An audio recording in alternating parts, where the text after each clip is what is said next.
لائق عزت و احترام و تکریم، معزز و مکرم سامعین و حاضرین، السلام علیکم ورحمۃ اللہ وبرکاتہ۔ معزز سامعین محترم، آج کے جمعۃ المبارک میں یہ ماہ محرم الحرام اسلامی نیا سال کا آغاز ہو چکا ہے۔ مسلمانوں کا یہ نیا سال ہے، یہاں سے ہمارا نیا سال شروع ہوتا ہے، محرم الحرام سے۔ اور آج پاکستانی اسلامی کیلنڈر کے مطابق 2 محرم اور اسلامی نئے سال کا پہلا جمعہ ہے۔ اللہ کی بارگاہ میں ہم دعا کرتے ہیں کہ اللہ تعالیٰ یہ جو آئندہ جو گزشتہ سال آئے گا، اب اللہ تعالیٰ اس جمعے کی برکت سے اس آئندہ سال میں اپنی رحمتیں اور برکتیں تمام مسلمانوں پر، تمام اہل پاکستان پر اور تمام عالم اسلام پر فرمائے، اور ہر طرح کے زوال سے، وبال سے اور بلائے عظیمہ سے اللہ تعالیٰ پاکستان کے مسلمانوں کو محفوظ فرمائے۔ معزز سامعین محترم، رسول اللہ صلی اللہ علیہ وآلہ وسلم نے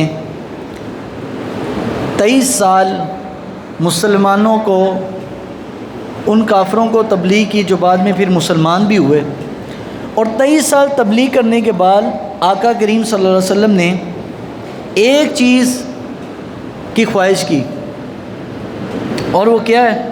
پورے قرآن میں یہ آیت ایک بار ہی آئی ہے، یعنی یہ جو آیت مکمل ہے ایک بار ہی۔ ویسے یہ آیت 3 مرتبہ اور بھی آئی ہے قرآن پاک میں، لیکن ایک مرتبہ میں ہی نبی پاک نے اپنی وہ طلب بیان کی ہے۔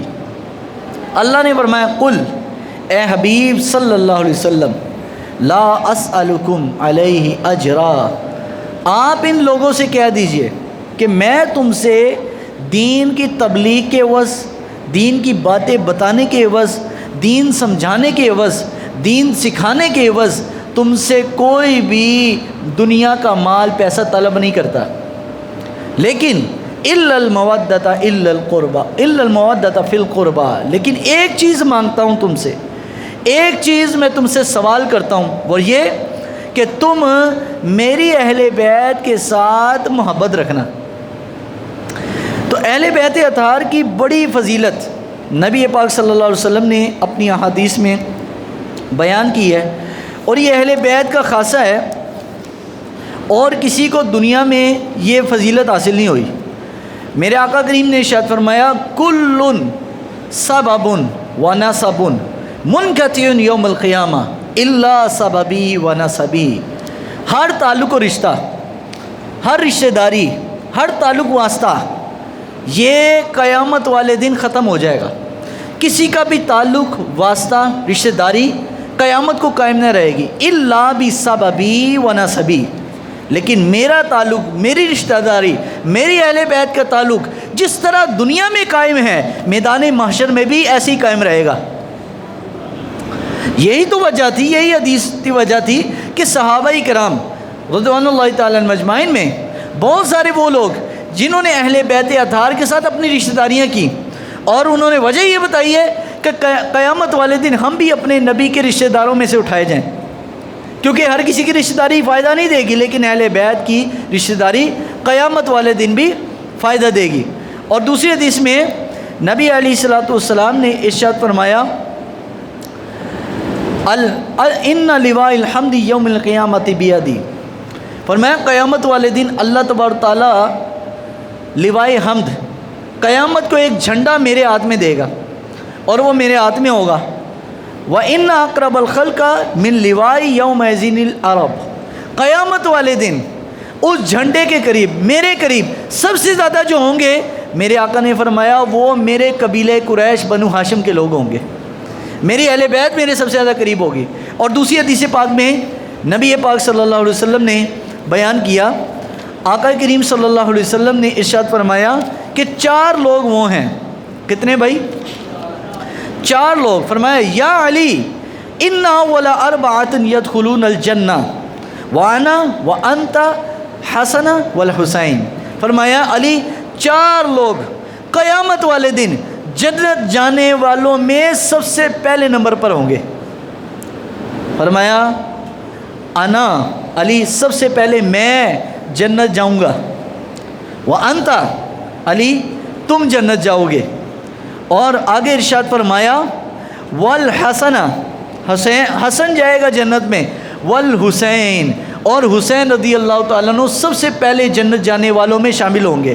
اور آگے ارشاد فرمایا ان کے بعد جو ان کی اولاد میں سے ہوں گے، فرمایا سب سے پہلے جنت میں جانے والی میری اہل بیت کی اولاد ہوگی، سادات ہوں گے۔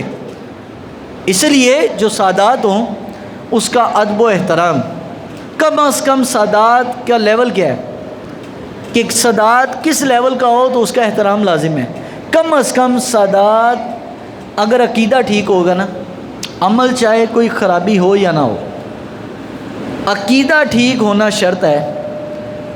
اللہ کے بارے، رسول اللہ صلی اللہ علیہ وسلم کے بتائے ہوئے عقیدے کے مطابق اگر کسی سید کا عقیدہ ٹھیک ہے وہ واجب احترام ہے، اس کا احترام کرنا کیا ہے بھائی؟ واجب ہے، امت پر لازم ہے، کیونکہ سرکار نے امت سے ایک چیز مانگی ہے، وہ کیا ہے؟ فرمایا میں تم سے تبلیغ دین کے بس ایک چیز ہی مانگتا ہوں، وہ میری اہل بیت کی محبت ہے، وہ تم میری اہل بیت کے ساتھ پیار کرو۔ اور بلکہ حدیث پاک میں، ایک اور حدیث میں نبی پاک صلی اللہ علیہ وسلم نے ارشاد فرمایا من لم يعرف حق اطرتی والانصار والعرب فهو لإحدى ثلاث وإما منافق وإما ولد لزنیہ وإما امرأ حملته أمه على غیر طہور۔ سرکار نے فرمایا کہ جس شخص نے میری آل، میری اہل بیت کا حق نہ پہچانا، جس نے انصار صحابہ کا حق نہ پہچانا، جس نے عرب والوں کا حق نہ پہچانا، کیونکہ تینوں کا تعلق رسول اللہ صلی اللہ علیہ وسلم کی وجہ سے ہے۔ یاد رکھیے اہل بیت اطہار ہوں، اگر محرم میں ہم اگر سیدنا حضرت امام حسین، امام حسن، حسنین کریمین، اہل بیت اطہار کا اگر تذکرہ کرتے ہیں، اس کی فقط ایک وجہ ہے۔ اگر ہم ذی الحج میں حضرت عمر، حضرت عثمان کا ذکر کرتے ہیں، اس کی ایک وجہ ہے۔ اگر ہم جمادی الثانی میں حضرت ابوبکر صدیق کا تذکرہ کرتے ہیں، اس کی ایک وجہ ہے۔ اگر رجب کے اندر حضرت علی المرتضیٰ کا ذکر کرتے ہیں، اس کی ایک وجہ ہے، اور وہ ایک وجہ صرف رسول اللہ صلی اللہ علیہ وسلم کی نسبت ہے۔ اگر اہل بیت کو ہم مانتے ہیں حضور کی نسبت سے، اور اگر سرکار کے صحابہ کو مانتے ہیں تو سرکار کی نسبت سے، صرف ہم سرکار کی وجہ سے مانتے ہیں۔ اگر یہ تو چلے دنیا میں مخلوقات ہے نا، یہ تو شخصیات و ہستی ہے، ہم نے رب کو بھی مانا، ہم نے رب کو کہاں دیکھا تھا؟ ہمیں سرکار نے بتایا اللہ ہے، ہم نے مان لیا۔ ہمیں کہاں پتا تھا اللہ ہے کہ نہیں؟ نہ ہم نے رب کو دیکھا، صرف سنا حضور سے، احادیث میں پڑھا، مان لیا، دیکھا دکھا کوئی نہیں ہے۔ اسی طرح اہل بیت ہوں یا رسول اللہ کی آل ہوں یا صحابہ کرام ہوں یا انصار ہوں، کوئی بھی امت کے ولی اللہ ہوں، ان کو فقط ایک وجہ سے ہم مانتے ہیں، وہ رسول اللہ صلی اللہ علیہ وسلم کی نسبت ہے۔ تو نبی علیہ السلام نے فرمایا من لم یعرف حق اطرتی، جس نے میری آل کا حق نہ پہچانا، میری اہل بیت کا حق نہ پہچانا، انصار صحابہ کا حق نہ پہچانا، مہاجرین کا حق نہ پہچانا، عرب والوں کا حق نہ پہچانا، فَهُوَ لِإِحْدَى ثَلَاثٍ، فرمایا وہ تین لوگوں میں سے ایک ہوگا ضرور۔ فرمایا نمبر ایک وَإِمَّا منافق، یا تو وہ شخص منافق ہے۔ نمبر دو وَإِمَّا وَلَدُ الزِّنَا، یا تو وہ زنا کی پیداوار ہے، حرامی بچہ ہے۔ نمبر تین یا تو وہ فرمایا حیضی بچہ ہے۔ اب میں ممبر پر بیٹھ کے اس کی تشریح نہیں کر سکتا، یعنی ناپاک حالت میں جس شخص کا آغاز حمل ہوا ہو، جس شخص کی پیدائش کا آغاز ناپاک حالت میں عورت کے ایام مخصوصہ میں ہوا ہو، تو حضور نے فرمایا جس شخص نے میری آل کا، میرے انصار صحابہ کا، عرب والوں کا اگر حق نہ پہچانا، وہ یا تو منافق ہے، یا تو حرامی النسل ہے، نمبر تین پر یا ناپاک حالت میں اس کی جو ہے نا نطفہ اس کی ماں کے بطن میں ٹھہرا۔ اور یہ حدیث پاک ہے، میں اپنے حالوں نہیں کہہ رہا، یہ سرکار نے فرمایا ہے۔ تو نبی علیہ السلام نے فرمایا من احب ان یبارک لہ فی اجلہ وان یمتعہ اللہ بما خولہ فَلْيَخْلَفِي فِي أَهْلِ خِلَافَةً حَسَنَةً وَمَنْ لَمْ يَخْلَفْنِي فِيهِمْ بِالتَّقَى إِمْرًا وَوَرَدَ عَلَى يَوْمِ الْقِيَامَةِ مُسَوَّدَ وَجْهًا۔ حضور نے فرمایا جس شخص نے میری اہل بیت کے ساتھ اچھا سلوک نہ کیا، جس شخص نے میری آل کے ساتھ اس نے سلوک نہ رکھا، جس نے میری آل اولاد کے ساتھ محبت نہ رکھی، فرمایا اس کو دو نقصان ہوں گے۔ نمبر ایک، اس کی زندگی سے برکت ختم ہو جائے گی، اور نمبر دو، قیامت والے دن ایسا بندے کا منہ کالا چہرہ ہوگا اور اللہ اور اس کے رسول کی بارگاہ میں پیش ہوگا۔ قیامت والے دن وجوہ یوم تبیض وجوہ وتسود وجوہ، قیامت کو بہت سارے چہرے سیاہ ہوں گے اور بہت سارے سفید ہوں گے۔ عبداللہ بن مسعود فرماتے ہیں اس سے مراد اہل سنت ہیں کہ اہل سنت کے چہرے نورانی اور روشن ہوں گے، اور جو اہل بدعت ہیں، جو خرافات، جو بدعقیدہ ہیں، قیامت والے دن ان لوگوں کے چہرے سیاہ ہوں گے۔ تو فرمایا جس شخص نے من احب ان یبارک لہ فی اجلی، جس شخص نے میری آل سے محبت کی، میری آل سے پیار کیا، میری اہل بیت کا ذکر کیا، میری اہل بیت سے اس نے سلوک رکھا، اگر کسی نے بول دیا سید ہے تو اس کو مان کے اس کی کوئی نہ کوئی خدمت کر دی، فرمایا ان یبارک لہ فی اجلی، اللہ اس بندے کی زندگی میں برکت کر دیتا ہے۔ اور نمبر دو، ایسا بندہ قیامت والے دن نورانی چہرے کے ساتھ اللہ کی بارگاہ میں پیش ہوگا۔ یہ عظیم فضیلت، الحمدللہ اہل سنت و جماعت کو یہ اعزاز حاصل ہے کہ اہل سنت کا ہے بیڑا پار، اصحاب حضور نجم ہے اور ناؤ ہے اطرت رسول اللہ کی، واہ کیا بات رضا اس گلستان چمن کی، زہرا ہے کلی جس میں حسین اور حسن پھول۔ اور فرمایا ان کے ہر نام و نسبت پہ نامی درود، ان کی ہر وقت و حالت پہ لاکھوں سلام، ان کے مولا پہ ان پر کروڑوں درود، ان کے اصحاب و اطرت پہ لاکھوں سلام، پارہائے صحف غنچہائے قدس اہل بیت نبوت پہ لاکھوں سلام، آب تطہیر سے جس کے پودے جمے اس ریاض نجابت پہ لاکھوں سلام، خون خیر الرسول سے ہے جس کا خمیر اس کی بیل و ستینت پہ لاکھوں سلام، اس سیدہ زہرا طیبہ طاہرہ جان احمد کی راحت پہ لاکھوں سلام، حسن مجتبیٰ سید الاسقیاء راکب دوش عزت پہ لاکھوں سلام، شہد خوار لعاب زبان نبی چاشنی گیر عصمت پہ لاکھوں سلام، اس شہید بلا شاہ گل کو کبا بے کسے دشت غربت پہ لاکھوں سلام، مجھ سے خدمت کے قدسی کہیں ہاں رضا مصطفیٰ جان رحمت پہ لاکھوں سلام۔ یہ اعلیٰ حضرت نے اپنے درود و سلام میں اہل بیت کی پوری شان بیان کی ہے، اہل بیت کی پوری عظمت بیان کی ہے کہ یہ عظیم گھرانہ ہے، ان کو یہ عظیم نسبت حاصل ہے۔ بلکہ حدیث پاک میں آیا کہ سرکار دو عالم رحمت للعالمین صلی اللہ علیہ وسلم نے فرمایا قیامت جب قائم ہوگی، قرآن پاک میں بھی دو مقامات پر ہی آیا کہ قیامت کا دن 1000 سال کا یا 50,000 سال کا ہوگا کفار کے لیے، مسلمان کے مومن بندے کے لیے صبح سے لے کر عصر تک کا وقت ہے، اور جو بہت نیک آدمی ہیں اس کے لیے قیامت کا دن اتنا ہوگا جتنا فرض نماز کا وقت ہوتا ہے۔ فرض نماز میں جتنا ٹائم لگتا ہے 8 سے 10 منٹ، 4 رکعت کی نماز اگر پڑھیں عشاء کی یا ظہر کی یا عصر کی 8 سے 10 منٹ زیادہ لگ جائیں گے۔ فرمایا کہ قیامت کا دن میرے حضور نے فرمایا میں میری اہل بیت فاطمہ، حسنین، علی المرتضیٰ قیامت کو جب آئیں گے، فرمایا ہم صرف کھائیں گے پئیں گے اور یہاں تک کہ قیامت کا دن ہمارے لیے ختم ہو جائے گا، قیامت کا دن ہمارے لیے ختم ہو جائے گا۔ کافر کے لیے 50,000، عام کافر کے لیے 1000 سال، اور عام مومن کے لیے صبح سے لے کر عصر تک کا وقت کوئی 12-13 گھنٹے بنتے، صبح کی نماز سے لے کر عصر کی نماز تک۔ اور جو نیک بندے بہت زیادہ نیک ولی اللہ ہیں ان کے لیے فرض نماز جتنا وقت، اور اہل بیت کھانا اور پینا بڑا مختصر انداز ہوتا ہے ان کا، اہل بیت اطہار رضوان اللہ تعالی مجمعین صرف کھائیں گے پئیں گے یہاں تک کہ حضور نے فرمایا قیامت کا دن ختم ہو جائے گا اور جنت کا دروازہ میں کھولوں گا، اور سب سے پہلے علی، حسنین کریمین اور ان کی آل، فرمایا میرے ساتھ جنت میں جائے گی۔ یہ ہے اہل بیت کی شان، یہ ہے اہل بیت کی عظمت۔ اہل بیت اطہار رسول اللہ صلی اللہ علیہ وسلم کی اہل بیت کے ساتھ حسن سلوک، ان کے ساتھ محبت، ان کے ساتھ پیار اور ان کے ساتھ تعظیم و توقیر کرے۔ میرے حضور نے فرمایا چھ شخص ہیں، ستۃ لعنتہم ولعنہم اللہ کل نبی۔ حضور نے فرمایا 6 لوگ ہیں جن پر اللہ کی بھی لعنت ہے اور جن پر نبیوں نے بھی لعنت کی ہے، ہر نبی نے ان پر لعنت کی ہے۔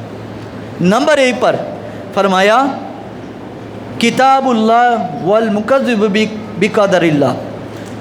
پہلا شخص وہ ہے کہ ہر نبی نے ان کے لیے بددعا کی ہے کہ جس نے قرآن مجید کے اندر کمی بیشی کی، قرآن میں یا کوئی چیز ڈالی اپنی طرف سے یا قرآن سے کوئی چیز اپنی طرف سے نکال دی۔ کچھ لوگ ہیں نا، اَوَتُؤْمِنُونَ بِبَعْضِ الْكِتَابِ وَتَكْفُرُونَ بِبَعْضٍ، وہ قرآن کی کچھ آیتیں مانتے ہیں اور قرآن کی کچھ آیتوں سے انکاری ہوتے ہیں۔ امت میں بھی آج ایسے اسکالر پیدا ہو گئے، ان کے سامنے اگر حسنین کریمین اہل بیت کی شان بیان کی جائے تو کہیں گے ماشاءاللہ جی کیا بات ہے، آپ تو بڑے عاشق اہل بیت ہیں۔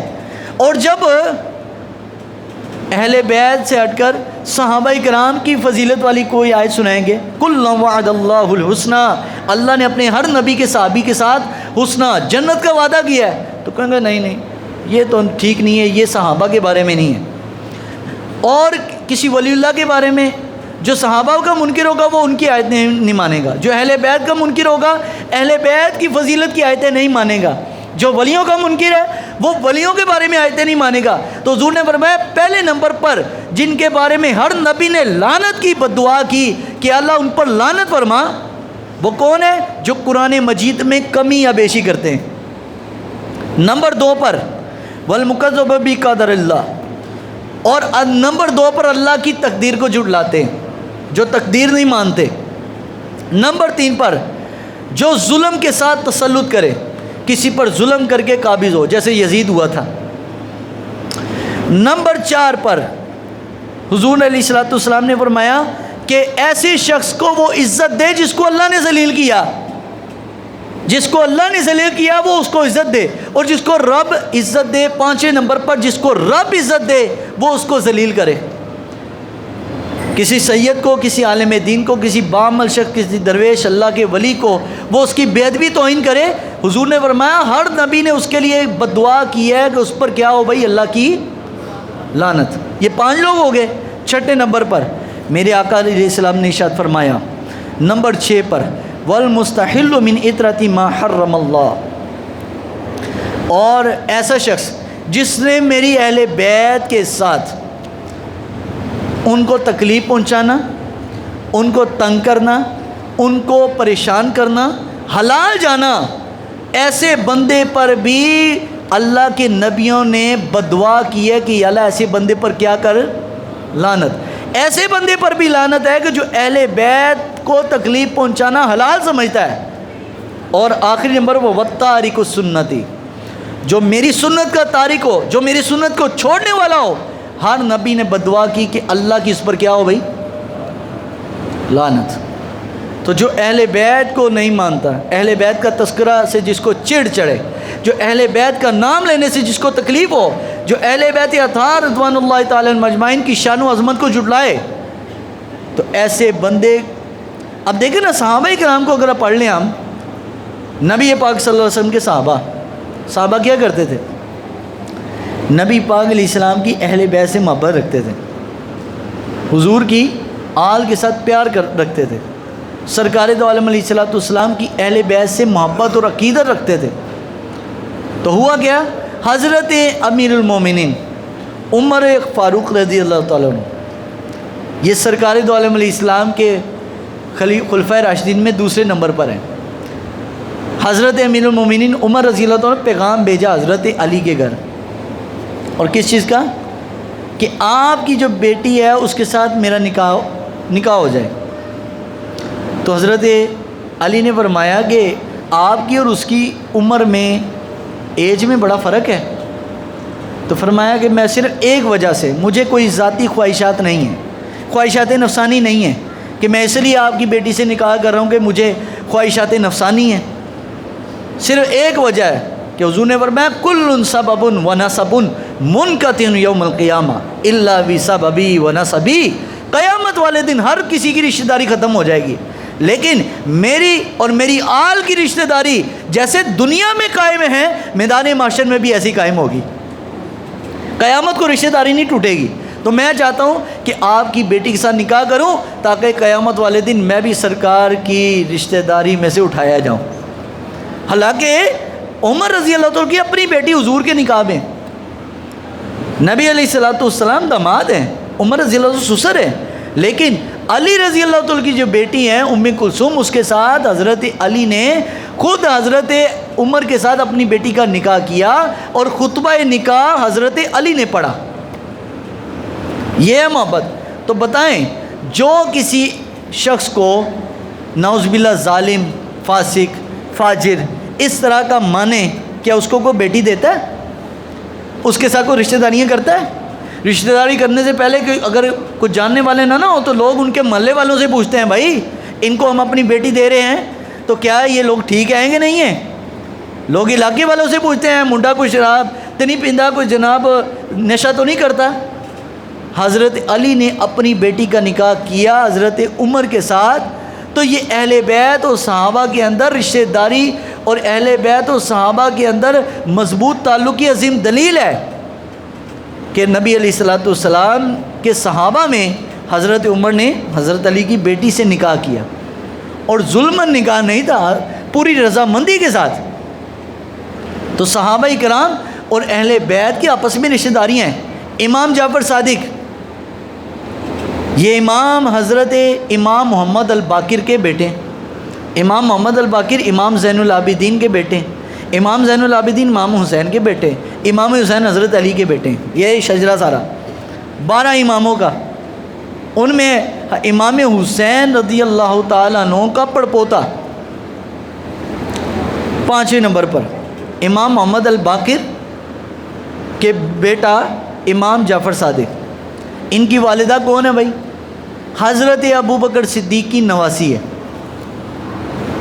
اہل بیت آج ایک مخصوص ٹولے نے، مخصوص طبقے نے، ان لوگوں نے اپنے آپ کو یہ شو کیا ہوا ہے کہ دنیا میں سب سے زیادہ اہل بیت سے پیار ہم کرتے ہیں، اہل بیت کی محبت میں آنسو ہم بہاتے ہیں، اہل بیت کے ساتھ تعلق ہمارا ہے، اور نہیں تمہارا تعلق نہیں ہے۔ کیوں؟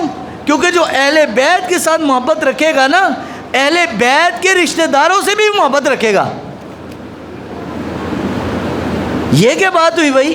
ہم حسن کو حسین کو مانتے ہیں لیکن ان کے رشتہ داروں کو نہیں مانتے۔ جو ان کے رشتہ دار ہیں کون ہیں؟ صحابہ کرام، جنہوں نے اپنی بیٹیاں دی بھی ہیں اور لی بھی ہیں، اپنی بیٹیوں کے نکاح اہل بیت میں کیے بھی ہیں اور اہل بیت میں ایسے اپنے ساتھ رشتہ داریاں کی بھی ہیں۔ تو یہ کون سی محبت ہے بھائی؟ وہ تو نا وہ مجنو، مولانا روم نے ایک واقعہ بیان کیا مجنو کے بارے میں۔ اب میں بتاؤں گا کہ عاشق جو ہوتا ہے نا، وہ عاشق یہ نہیں فقط دیکھتا کہ میں جس سے پیار کرتا ہوں وہی ٹھیک ہے، نہیں، وہ اپنے معشوق سے لگی ہوئی ہر چیز سے محبت کرتا ہے۔ معشوق سے مراد جو اللہ سے، اپنے نبی سے پیار کرے، ان سے لگی ہر چیز سے پیار کرے گا۔ اہل بیت سے پیار کرے، ان سے لگی ہر چیز سے پیار کرے گا۔ تو مولانا روم نے لکھا کہ مجنو نے اپنے باپ کو بولا کہ لیلا کے ساتھ نکاح کرنا ہے تو اس کے گھر رشتے کے لیے پیغام بھیجو۔ تو اس کے باپ نے کہا ٹھیک ہے میں جاؤں گا ضرور، لیکن وہاں تو نے کوئی عجیب و غریب حرکت نہیں کرنی۔ عاشقوں کا بھی ایک اپنا مسلک، ایک انداز ہوتا ہے۔ اب وہ لیلا کے گھر میں جیسے داخل ہوئے رشتہ کے پیغام دینے کے لیے، تو لیلا کے گھر میں ایک کتا ایک داخل ہوا۔ ابھی لیلا کو بھی دیکھا نہیں تھا اس نے، اب وہ کتے کی آنکھیں چومنا شروع کر دی مجنو نے، اور وہ لیلا کا جو باپ ہے وہ کہتا ہے یار اس کے ساتھ نکاح کرنا ہے میں نے اپنی بیٹی کے، جس کو انسان اور حیوان اور جانور کا فرق نہیں پتہ، کتے کی آنکھیں چوم رہا ہے۔ تو مجنو نے کہا آنکھیں ایسے نہیں چومی جاتی، ایک ہی وجہ ہے کہ ان آنکھوں نے میری لیلا کو دیکھا ہے تو میں ان آنکھوں کو اس لیے چنتا ہوں کہ ان آنکھوں سے لیلا کو دیکھا ہے اس نے. اگر مجھے لیلا سے پیار ہے تو لیلا سے تعلق اور نسبت والی ہر چیز سے پیار ہے. تو کیسا ہے اہل بیت کا محب ہے کہ جناب صاحب اہل بیت کا تو ذکر کرتے آنکھوں سے روئے, آنکھوں سے آنسو نکلے, آنسو ٹپکے. اور جنہوں نے اہل بیت سے اپنے تعلق اور رشتہ داریاں رکھی ہیں اور جنہوں نے اہل بیت کی خدمتیں کی ہیں, آج ہم ان کو نعوذ باللہ برا بلا کہہ کے کیا امام حسین کو خوش کر رہے ہیں, بلکہ ہم ان کو تنگ کر رہے ہیں, ان کو پریشان کر رہے ہیں. تو اہل بیت, اہل سنت کا بنیادی عقیدہ سمجھ لیجئے, اہل سنت اپنے نبی صلی اللہ علیہ وسلم سے لگی ہوئی ہر چیز, ہر نسبت سے پیار کرتی ہے. اگر ہمیں نبی علیہ السلام کے پسینے سے پیار ہے تو سرکار کے مدینے کی خاک سے بھی پیار ہے, حضور کی آل سے بھی پیار ہے, حضور کے اصحاب سے بھی پیار ہے. یہ کیا بات ہے, ایک یک طرف مسلمان نہیں بننا. جو قرآن نے یہودیوں کی عادت بیان کی نا, وہ یہودیوں کی یہی تو عادت تھی. قرآن کہتا ہے وَتُؤْمِنُونَ بِبَعْضِ الْكِتَابِ وَتَكْفُرُونَ بِبَعْضٍ. یہودی کیا کرتے تھے, اپنی کتاب کی کچھ آیتیں مانتے تھے اور کچھ آیتوں سے منہ پھیر لیتے تھے. سنی وہ نہیں ہے کہ جناب جب اہل بیت کا ذکر ہے تب تو ہے ذکر کرے, صحابہ کا ذکر ہے تو منہ مڑ جائے, یا صحابہ کرام رضوان اللہ تعالی مجمعین کا ذکر تو بڑی خوشی سے کرے, اہل بیت کے ذکر پر منہ مڑ جائے. نا نا نا, ایسا کرنے والا سنی ہو سکتا نہیں. سنی الحمدللہ سب سے خوبصورت عقیدہ دنیا میں ہے تو اہل سنت کا ہے. سرکار کی ساری نسبتوں کا پیار ہے. اپنی اولادوں کو حضور کی آل کی محبت سکھائیے. حضور نے فرمایا جب تمہاری اولاد بولنے کے قابل ہو جائے اپنی اولاد کو 3 چیزیں سکھاؤ. کتنی بولو بھائی, جلدی سے, میں بس یہ 2 حدیثیں آپ کو مختصر سی سنا رہا ہوں. فرمایا کتنی چیزیں بتاؤ اپنی اولاد کو, 3. فرمایا سب سے پہلے اپنی اولاد کو اللہ کا قرآن سکھاؤ. دوسرے نمبر پر فرمایا میری محبت سکھاؤ. اور تیسرے نمبر پر فرمایا میری آل کی محبت سکھاؤ. یہ 3 چیزیں. اور فرمایا مماتا فی حب آل محمد مات شہیدہ. جس شخص کے دل میں میری آل کی محبت تھی اور وہ اسی حالت میں دنیا سے چلا گیا, فوت ہو گیا, میرے سرکار نے فرمایا اگر وہ بسترے پر بھی مر گیا اللہ اس کو شہادت کا رتبہ عطا کرے گا. من ماتا فی حب آل محمد مات شہیدہ, جس نے میری آل کی محبت میں مرا ہے وہ شہادت کی موت مرا. تو اپنے دل میں آل کا پیار رکھیے, آل کی محبت رکھیے, حضور کے اصحاب کا ادب رکھیے. انشاءاللہ دنیا میں بھی بیڑا پار ہے, انشاءاللہ میدان معاشر میں بھی بیڑا پار ہوگا. اللہ ہمیں عمل کی توفیق عطا فرمائے.